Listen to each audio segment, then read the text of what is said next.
Amis de la mesure, bonsoir. Aujourd'hui, je vais vous démontrer rapidement un kit que j'avais acheté il y a plusieurs années, qui vient de la revue italienne Nuova Elettronica, qui était un appareil censé mesurer la vitesse de diode. Donc c'est un kit qui vient complet avec le boîtier, le circuit imprimé est de bonne qualité, la sérigraphie aussi.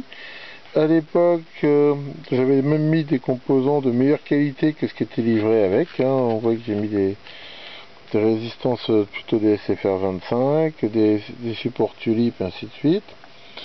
Et j'ai monté tout ça. Et honnêtement, je suis pas très content du résultat. Ça marche bizarrement, on va dire. J'ai été voir un peu sur internet, là, je me suis aperçu que je suis pas le seul, je suis même tombé sur un forum italien où manifestement tous les gars qui ont acheté ce truc là, ils n'arrivent pas non plus à le faire marcher. Je reconnais que j'ai pas pris le temps d'étudier le schéma et de voir pourquoi ça marche pas, il y a peut-être moyen de l'améliorer. Je vais vous faire une petite démonstration. Donc ici typiquement on met en route, donc il n'y a aucun réglage, normalement on branche une diode. Donc si ici par exemple je branche une diode Schottky, comme celle-ci par exemple, et ben on va voir ce qu'il affiche. Donc voilà, c'est une diode Schottky où on voit que ça oscille entre Schottky et high speed, on peut admettre que c'est entre les deux, c'est relativement correct. Donc voilà, donc là j'essaye avec ce genre de diode, ça c'est une diode récupérée d'une alim flyback quelconque. Et là, il m'affiche ultra fast, on va dire qu'il y a des chances en effet que ce soit ce genre de diode. Jusque là, tout alors là, par contre, c'est pas terrible du tout. Donc là, j'ai mis une BAT 85, qui est une diode de Schottky aussi. Rien s'allume du tout.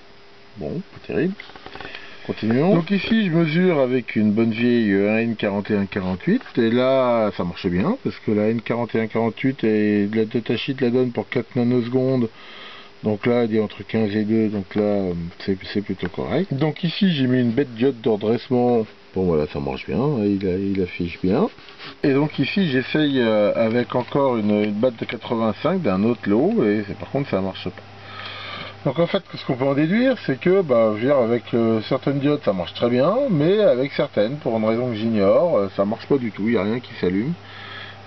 C'est assez bizarre. Alors pourquoi? Je sais pas, faudrait que j'investigue un petit peu. Mais bon, c'est pour ça que malheureusement j'ai pas une folle confiance dans cet appareil, parce que moi un appareil comme ça qui marche un coup oui, un coup non, on sait pas trop. Avec certaines diodes, au début où je lui faisais un peu plus confiance, il m'a des fois donné des indications complètement fantaisistes.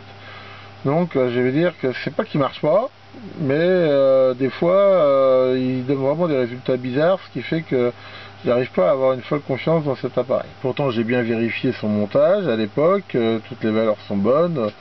Puis bon, le fait qu'il fonctionne de temps en temps montre que, je sais pas, mon avis c'est que ces diodes là, faudrait que je mesure, elles ont peut-être une capacité parasite différente, un seuil différent, enfin quelque chose qui fait que de temps en temps cet appareil là ne fonctionne pas du tout. Chacun est libre de se faire ses opinions, mais moi personnellement je suis quand même pas vraiment super content de ce truc.